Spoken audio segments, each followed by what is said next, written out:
नमस्कार, India news देख रहे हैं आप और मैं हूं आपके साथ सचिन दुबे।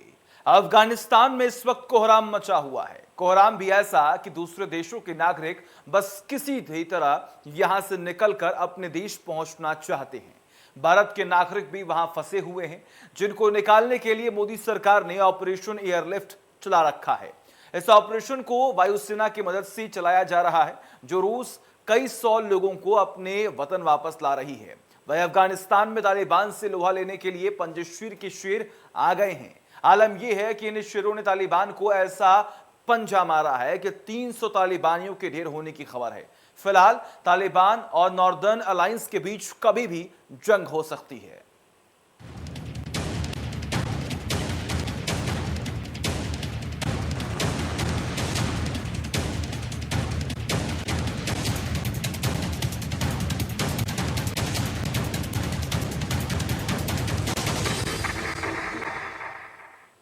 काबुल समेत पूरे अफगानिस्तान के इस वक्त जो हालात हैं, उससे पूरी दुनिया सख्ते में है। काबुल छोड़ने के लिए एयरपोर्ट पर लोगों की भीड़ जमा है। हर कोई बस देश छोड़कर जाना चाहता है, क्योंकि तालिबान ने अफगानिस्तान को नरक बनाना शुरू कर दिया है। बदतर होते जा रहे हैं अफगानिस्तान के हालात। काबुल की सड़कें हो रही हैं खून से लाल। तालिबान के आतंक के आगे बेदम हुए अफगान। तालिबान ने जब से अफगानिस्तान पर कब्जा किया है, तब से वहां के लोग डर के माहौल में जी रहे हैं। 15 अगस्त पर जब से तालिबान ने काबुल पर कब्जा किया है, तब से वहां के हालात बद से बदतर होते जा रहे हैं। अफगानिस्तान के काबुल एयरपोर्ट पर सोमवार को एक बार फिर गोलीबारी हुई। इस दौरान एक अफगानी सैनिक की मौत हो गई, जबकि कई लोग घायल हो गए। एक अज्ञात हमलावर ने यहां पर गोलियां चलाई थी, जिसके बाद अमेरिकी सेना और अफगानी सेना ने उसे काबू कर लिया।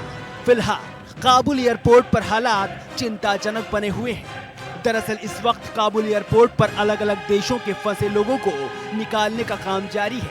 इसमें भारत भी शामिल है और इसी वजह से यहाँ पर अफरा तफरी का माहौल है। ऐसे में तालिबान के आतंकी इस बात की भी जानकारी ले रहे हैं कि कहीं कोई अफगान सरकार या फिर देश का कोई नागरिक तो नहीं भाग रहा। तालिबान के डर से पॉप स्टार ने छोड़ा देश। शरिया कानून ने देश छोड़ने को किया मजबूर। अफगानिस्तान के हालात का अंदाजा आप इस बात से लगा सकते हैं कि वहां के कलाकार भी देश छोड़ रहे हैं। अभी कुछ समय पहले ही तालिबान ने अफगानी कॉमेडियन की हत्या कर दी थी, जिससे यहाँ पर काम करने वाले कलाकार डरे हुए हैं। दरअसल अफगानिस्तान में तालिबान के आने के बाद से शरिया कानून को सख्ती से लागू करने की तैयारी है और इसी डर से यहाँ के सबसे ज्यादा popular pop star Aryana Sayeed ने अपना देश छोड़ दिया है। काबुल से आर्याना सईद फ्लाइट पकड़कर दूसरे देश चली गई है। आर्याना की माने तो अफगानिस्तान में शरिया कानून से डर लगता है। काबुल पर कब्जा जमाते ही खूंखार तालिबान शरिया कानून को लागू कर दिया है। अफगानिस्तान में महिलाओं की जिंदगी नर्क के समान है। वह अब महिला अधिकारों का कोई मतलब नहीं है। आने वाले दिनों में महिलाएं काम करेंगी या नहीं, ये एक बड़ा सवाल है। दरअसल आर्याना सईद महिला हितों की कट्टर समर्थक है। वो अफगानिस्तान की सेना को भी सपोर्ट करती है। कई मौकों पर उन्होंने तालिबान का खुलकर विरोध भी किया है। दरअसल इन दिनों अफगानिस्तान वहां के अमन पसंद लोगों के लिए नर्क बना हुआ है। लोग जैसे तैसे बस उस नर्क से निकलना चाहते हैं। वहां पर सबसे बुरे हालातों में महिलाएं हैं, क्योंकि शरिया कानून लागू होते ही औरतों के सारे अधिकार खत्म हो चुके हैं। जो लोग वहां से निकल नहीं पा रहे, वो बस अपनी मौत का इंतजार कर रहे हैं। तालिबान अफगानियों को देश छोड़ने की इजाजत नहीं दे रहा है। Bureau report, India news, Uttar Pradesh, Uttarakhand. Afghanistan में फंसे भारतीयों को निकालने के लिए ऑपरेशन एयरलिफ्ट चला रखा है, जिससे रोज कई सौ भारतीय वापस आने के लिए तैयार हैं।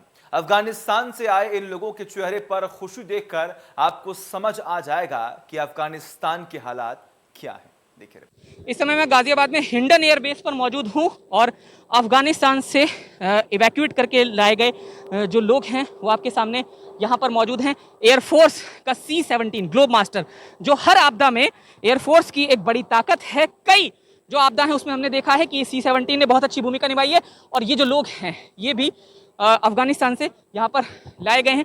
आप देख सकते हैं कतार में ये लोग यहाँ पर मौजूद हैं और एक बार बात करने की अगर कोशिश करें सर थोड़ा अपने बारे में बताएंगे, कहाँ से कब से आप वहाँ पर थे, क्या कुछ था, थोड़ी बातें बताएंगे sir? No sir, no no no comment sir. अ, आप बताइए सर, कहाँ से कब से वहाँ पर थे अफगानिस्तान में? नो कमेंट, बस कोई दिक्कत नहीं हुई, बस नो कमेंट। लेकिन एयरफोर्स का धन्यवाद अदा हाँ बहुत बढ़िया, बहुत बढ़िया। एयरफोर्स का धन्यवाद। भारत की जय, भारत माता की जय, भारत माता की जय। तो आप यहाँ सुन सकते हैं कि हिंडन एयरबेस पर भी भारत माता की जय को आप यहाँ पर सुन सकते हैं। एयरफोर्स का धन्यवाद जो है वो उन लोगों ने किया है। एक बार मैं अपने साथी को कहूँगा उधर जरूर दिखाएं, वो सामने C-17 ग्लोब मास्टर, जो वायुसेना के लिए एक बड़ी ताकत, देश की एक बड़ी ताकत, जिसने दुनिया में भारत का लोहा मनवाया और इतना बड़ा जो ऑपरेशन है उसको सफलतापूर्वक अंजाम दिया। और तस्वीरों में आपके सामने ये हिंडन एयर बेस के भीतर का नज़ारा, यहाँ पर आप देख सकते हैं तमाम जो लोग यहाँ लाए गए। गाजियाबाद में हिंडन एयर बेस से कैमरामैन नितिन के साथ जतिन गोस्वामी, इंडिया न्यूज़। भारतीय वायुसेना के C-17 विमान के जरिए 107 भारतीयों और 23 अफगान सिखों और हिंदुओं समेत कुल 168 लोगों को रविवार को काबुल से दिल्ली लाया गया था। वहीं 87 भारतीयों और 2 नेपाली नागरिकों के एक दूसरे समूह को दुशांबे से एयर इंडिया के एक विशेष विमान से वापस लाया गया। इससे एक दिन पहले उन्हें भारतीय वायुसेना के विमान के जरिए काबुल से ताजिकिस्तान की राजधानी दुशांबे ले जाया गया था। एक ऐसे देश से जान बचाकर लौटने का सुकून क्या होता है जो तालिबान के कब्जे में हो, वो हम आपको हिंडन एयरबेस पर दिखाते हैं, जहां पर तस्वीरें सब कुछ बोल रही हैं। आप देखिए यहाँ पर 168 लोग जो हैं वो आज इवैक्यूएट करके लाए गए हैं। वायुसेना का C-17 ग्लोब मास्टर आया। आप देखिए यहाँ पर बच्चे भी मौजूद हैं।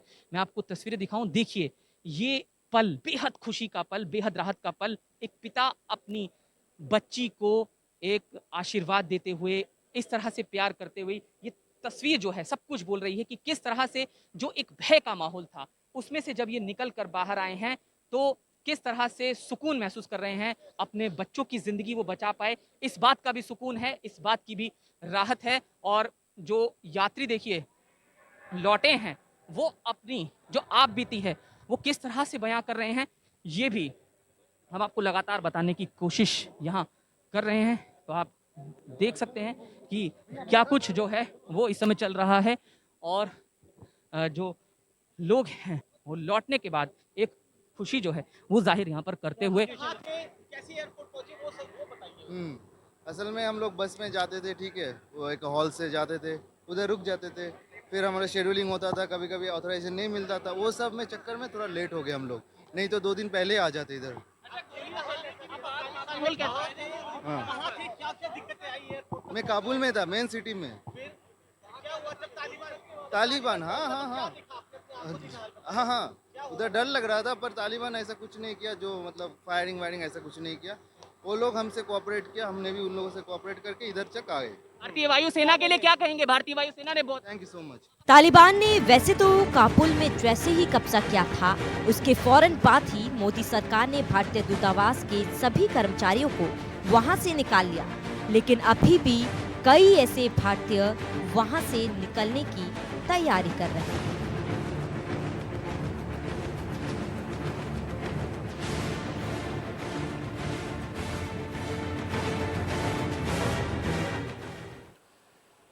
तो अफगानिस्तान को छोड़कर भारत आने वाले वहां के हालात देखकर अब वापस जाना नहीं चाहते। दोहा के रास्ते भारत लौटे इन लोगों का दर्द सुनकर आप समझ जाएंगे कि अफगानिस्तान के हालात कैसे हैं।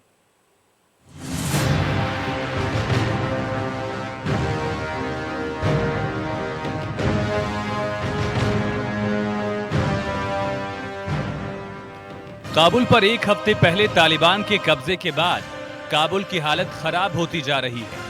मौजूदा हालात को देखते हुए भारतीय वायुसेना वहां से अपने नागरिकों को निकालने में जुटा हुआ है। अफगानिस्तान पर तालिबान के कब्जे के बाद वहां फंसे भारतीय नागरिकों को लगातार निकालने का सिलसिला जारी है। काबुल से दिल्ली पहुंचे ऐसे ही कुछ लोगों से हमारे संवाददाता अजीत कुमार ने बात की। बलविंदर हैं जो कि लौट के आए हैं, अभी किस फ्लाइट से आए हैं, बलविंदर से बात करें। बलविंदर, आप कहाँ काम करते थे और किस फ्लाइट से आप वापस आए हैं? सर यूएस एम्बेसी में काम करते थे हम काबुल में। अच्छा, काबुल में ही थे आप? काबुल में थे हम लोग। हाँ। फ्लाइट कौन सी थी, कितने घंटे आपको एयरपोर्ट पे इंतजार करना पड़ा?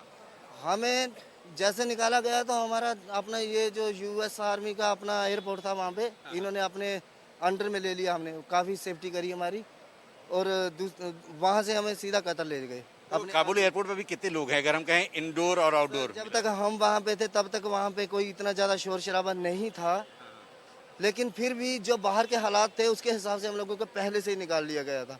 तो हमें वहाँ से आने में थोड़ा टाइम जरूर लग गया, क्योंकि यहाँ की फैसिलिटी जो फॉर्मेलिटी थी वो पूरी होने में थोड़ा टाइम लग गया। तो काबुल में अभी आपके जैसे कितने लोग हैं फंसे हुए? हमारे जैसे 1000-2000 तक तो होंगे अभी तक। अभी कितने लोग आए? हमारा क्या, हमें तो हमारी सरकार निकाल ही रही है, लेकिन मुश्किल तो उन लोगों की है ना जो वहाँ रहने वाले हैं। कितने लोग आ रहे हैं वहाँ पे तो सर शहर अपना अपना देश है, अब कितने हैं उसके बारे में क्या अंदाजा लगाया जा सकता। अभी अब कितने लोग आए हैं आपके साथ? अभी मेरे साथ आए हैं 30 आदमी आए हैं आज, और कुछ पीछे और भी आ रहे हैं। तो एडवाइजरी जारी की गई काबुल में जो तमाम तालिबानी ने कब्जा किया, अटैक किया, उसको लेकर? नहीं, वो तो इतना ज़्यादा नहीं मालूम हमें, क्योंकि हमें तो वही चीज़ बताई जाती थी जो उसी हिसाब से चलते थे हम लोग, क्योंकि हमें बाहर तो जाना नहीं होता था। अब जैसे ये मान लो कि एयरपोर्ट के अंदर हम घूम रहे हैं तो बाहर तो नहीं जा सकते बिना चेकिंग के। तो डर किसी तरह का था वहाँ पर जब आप लोग रह रहे थे? अभी तक लोग निकल के आ रहे थे लेकिन आप नहीं आ पा रहे थे? नहीं सर, हम लोगों को तो किसी चीज़ का डर नहीं है, क्योंकि हम लोगों को तो जैसा बोला जाता था वैसे करते थे, और हमारी सेफ्टी का पूरा ध्यान रखते हुए उन लोगों ने हमारी सेफ्टी हमें निकाला है। बलविंदर की तरह ही पश्चिम बंगाल के रहने वाले ताबी वर्षाल भी काबुल से भारत वापस लौट आए हैं। ताबी ने भी अपनी जो आप बीती सुनाई उसको सुनकर आप सब चौंक जाएंगे। तो आप कब लौटे और कहाँ थे आप काम कर रहे हैं? मैं उधर यूएस एम्बेसी में फूड सप्लाई में काम करता है, कैटरिंग कंपनी में। हमारे साथ बहुत बंदा था, तो मैं उधर से निकला 15 अगस्त को निकला कतर में, क्योंकि यूएस आर्मी का ये था, रिस्पॉन्सिबिलिटी था हम लोग को निकालने का। तो कतर में 15 को आया, तो इधर मेरा कोरोना टेस्ट के लिए थोड़ा रुक गया उधर, इसलिए लेट हो गया 2-3 दिन। तो कितने लोग थे आपके साथ वहाँ पे? हमारे साथ वहाँ पे 200 के ऊपर बंदा था। अभी कितने लोग आए साथ में? साथ में वैसे 200 के ऊपर आया। कहाँ के रहने वाले हैं? 2-3 फ्लैट, मैं कलकत्ता में रहने वाला हूँ। तो अभी जो सिचुएशन थी वहाँ पर डरावनी है अभी भी क्या? अभी भी देखिए, डरावनी तो है थोड़ा, और जो अफगान नागरिक है वो ज्यादा डरता है तालिबान के, बहुत डरता है, क्योंकि तालिबान वैसा व्यवहार किया उन लोगों से, इसलिए वो ज्यादा नागरिक क्या करता है, अभी वो कंट्री छोड़ के आना चाह रहा है। दरअसल अफगानिस्तान से निकाले गए भारतीयों का दूसरा जत्था दिल्ली पहुंचा था। इनमें 146 भारतीय शामिल हैं। ये सभी लोग काबुल से विमान के जरिए दोहा के रास्ते दिल्ली पहुंचे हैं। अफगानिस्तान में तालिबान के कब्जे के बाद दुनिया के तमाम देश अपने नागरिकों को सुरक्षित निकाल रहे हैं, और इसी कड़ी में भारत भी वहां से लोगों को लाने में जुटा हुआ है। Bureau report, India news, Uttar Pradesh, Uttarakhand. Taliban ने अफगानिस्तान के अधिक से अधिक हिस्सों पर कब्जा तो कर लिया, लेकिन यहाँ की एक इलाका ऐसा है जहां जाने से तालिबान भी डरता है, या कहें उसके पैर कांपते हैं। यह इलाका है पंजशील की घाटी, जहां के जाबाज लड़ाके तालिबान से लोहा लेने को तैयार हैं।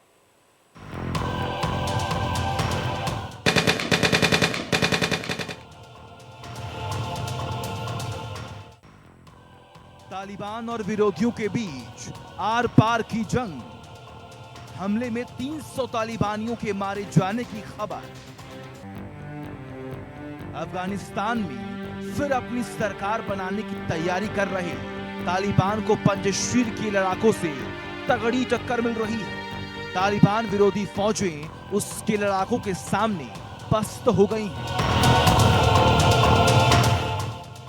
एक तरफ पंजशीर में दोनों पक्षों में मुकाबला चल रहा है, तो दूसरी तरफ बगलान प्रांत में तालिबान को बड़ा झटका लगा है। दावा किया गया है कि एक हमले में यहां 300 तालिबानी मारे गिराए हैं, जबकि कई को कैद कर लिया गया। तालिबान विरोधी लड़ाकों ने अफगानिस्तान के उत्तरी बगलान प्रांत के 3 जिलों से तालिबान को बाहर कर दिया था। इन लड़ाकों ने पुले हिसार, देश सलार और बानू जिले पर अपना कब्जा कर लिया था, लेकिन तालिबान ने फिर से बानू पर कब्जा जमा लिया था। अब बचे हुए 2 जिलों को वापस लेने के लिए तालिबान लड़ाई लड़ रही है, और इसी बीच ये खबर आई कि तालिबान के 300 आतंकी मारे गए हैं। ये खबर तालिबान के लिए एक बड़ा झटका है। पंजशीर घाटी को पार करने से कांपता है तालिबान। 5 शेरों की घाटी में है तालिबान के खात्मे का प्लान।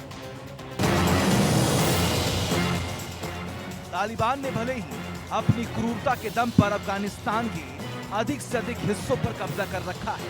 लेकिन अफगानिस्तान का एक इलाका ऐसा भी है जहां जाने की हिम्मत तालिबान नहीं जुटा पाता है। तालिबान भी जहां पैर रखने से घबराता है, उस जगह का नाम है पंजशीर घाटी। पंजशीर घाटी को जीतना तालिबान के लिए हमेशा से ही मुश्किल रहा है। यह एक प्रांत रहा है जहां पर अभी तक तालिबान अपना कब्जा नहीं कर पाया। खुद को राष्ट्रपति घोषित कर चुके अमरुल्लाह साले भी यहां से आते हैं।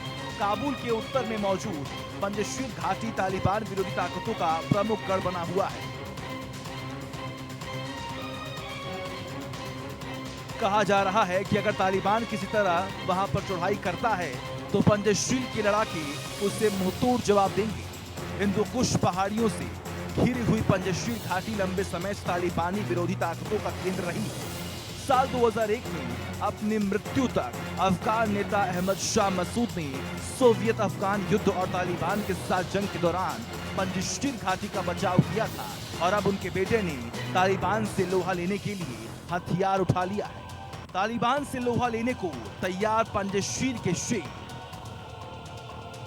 तालिबान के लड़ाके अफगानिस्तान की राजधानी काबुल के उत्तर पूर्वी पंजशीर प्रांत पर हमला करने के आदेश का इंतजार कर रही हैं। तालिबान ने 1 महीने की लंबी जंग के बाद पिछले हफ्ते काबुल को अपने कब्जे में ले लिया था।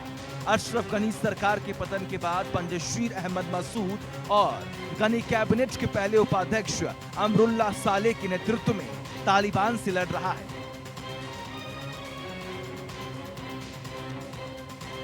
वही अहमद मसूद ने साफ कर दिया है कि अगर तालिबान इस ओर आता है तो उसे करारा जवाब दिया जाएगा। दरअसल तालिबान ने नॉर्दर्न अलायंस के नेता अहमद मसूद को आत्मसमर्पण करने की पेशकश की थी। इस पर मसूद ने कहा कि वे आत्मसमर्पण नहीं करेंगे और स्थानीय लोग लड़ने के लिए तैयार हैं। मसूद ने यह भी कहा कि वह और उनके समर्थक शांतिपूर्ण समाधान चाहते हैं और तालिबान के साथ एक समावेशी सरकार पर बातचीत करने के लिए तैयार है। लेकिन तालिबान ने इस प्रस्ताव को अस्वीकार कर दिया। पंजशीर घाटी का मतलब है 5 शेरों की घाटी। इसका नाम एक किवंदिती से जुड़ा हुआ है।